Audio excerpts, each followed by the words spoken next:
मानवीय संबंधों में अव्यवस्था। प्रस्तुत विषय दाजी द्वारा लिखी गई पुस्तक नियति के निर्माण से लिया गया है। अव्यवस्था क्या है? चलिए हम इसे व्यवहारिक रूप से समझने का प्रयत्न करते हैं। आप पुस्तकालय से एक पुस्तक घर लेकर आते हैं और उसके पश्चात आपके पिताजी उपहार स्वरूप आपको एक पुस्तक भेंट कर देते हैं। आपकी मित्र आपको पत्रिकाएं दे देती है और आपके पास म्यूज़िक सीडी है।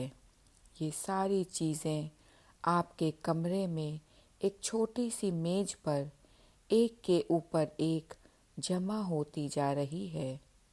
तो अब आपकी मेज पर सारी चीज़ें अस्त व्यस्त है।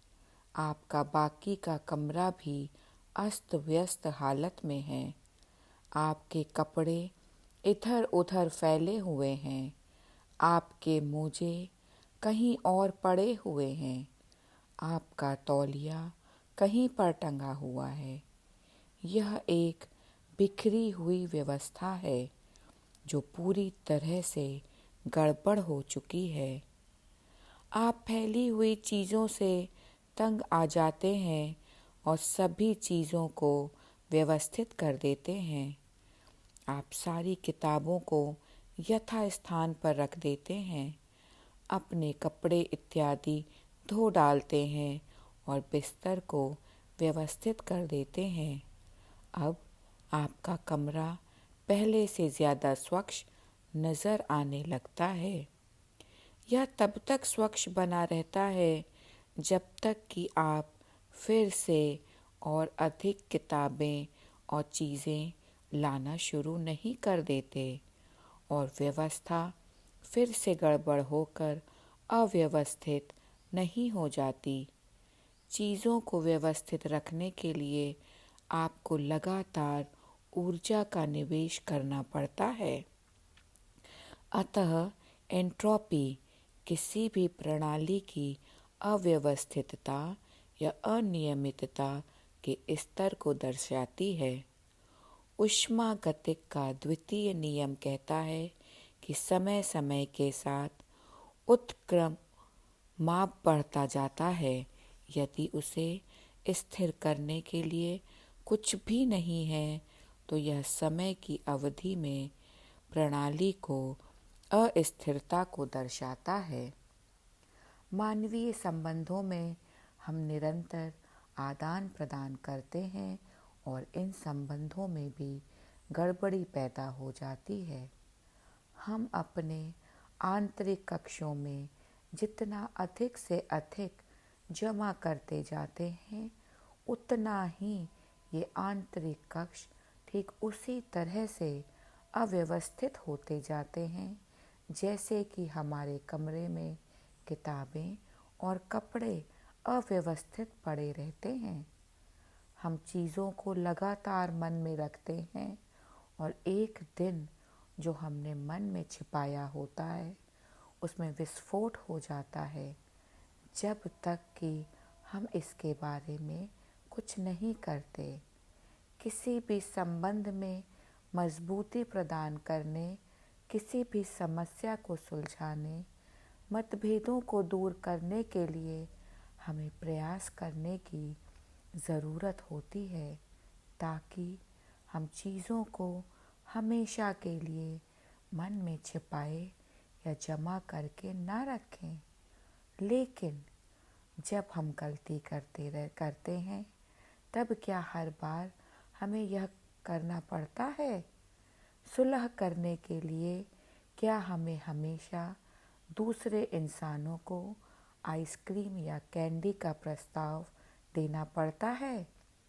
इसका मतलब तो यह होगा कि संबंधों को बनाए रखने के लिए हमें हमेशा खर्च करना पड़ेगा।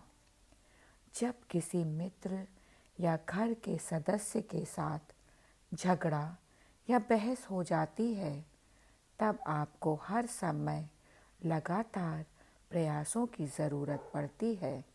हर बार आपको बड़े प्रयास की ज़रूरत पड़ती है, यदि आप हैसियत रखते हैं तो हो सकता है एक दिन आपको उन्हें मर्सिडीज़ खरीद कर देनी पड़े।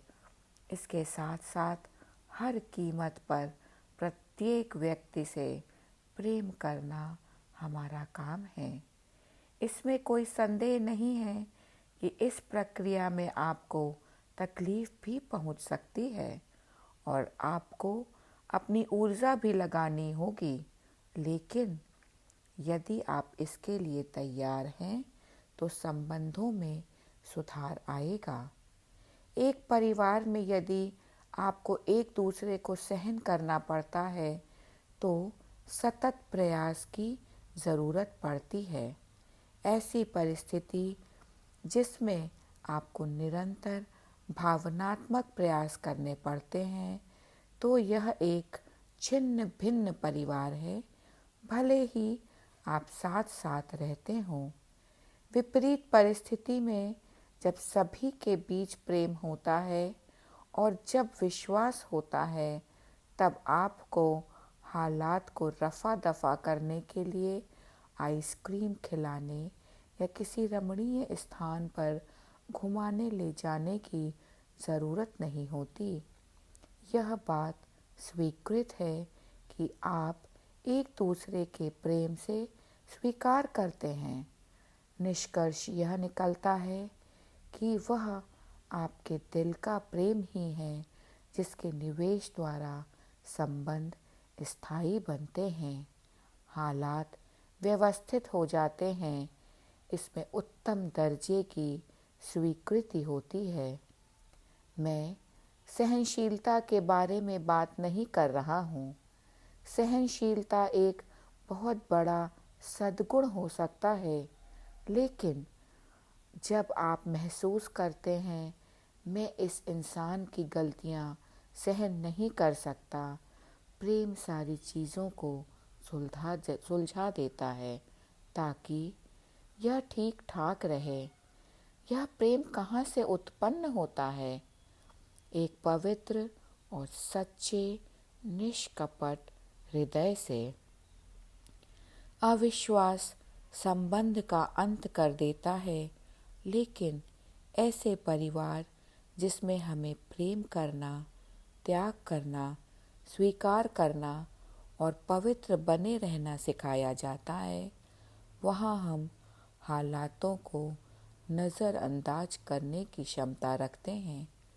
अव्यवस्था के इस सिद्धांत को समझने के माध्यम से इस असंगतता को दूर कर सकते हैं। जब आपका अस्तित्व निरंतर प्रेम की दशा में रहता है, तब निरंतर सहयोग की ज़रूरत गायब हो जाती है और निरंतर सहयोग शून्य हो जाता है। जब शून्य निवेश की ज़रूरत होती है तो इसका अर्थ है कि यह अत्यंत स्थायी संबंध है, अत्यंत स्थायी परिवार, जहाँ मुझे खुद के बारे में बार बार सफाई नहीं देनी पड़ती। मैंने यह इसलिए किया क्योंकि मैं यह नहीं करना चाहता था, क्योंकि यह कहने की ज़रूरत नहीं पड़ती। जहाँ प्रेम होता है वहाँ सफाई देने की ज़रूरत नहीं पड़ती।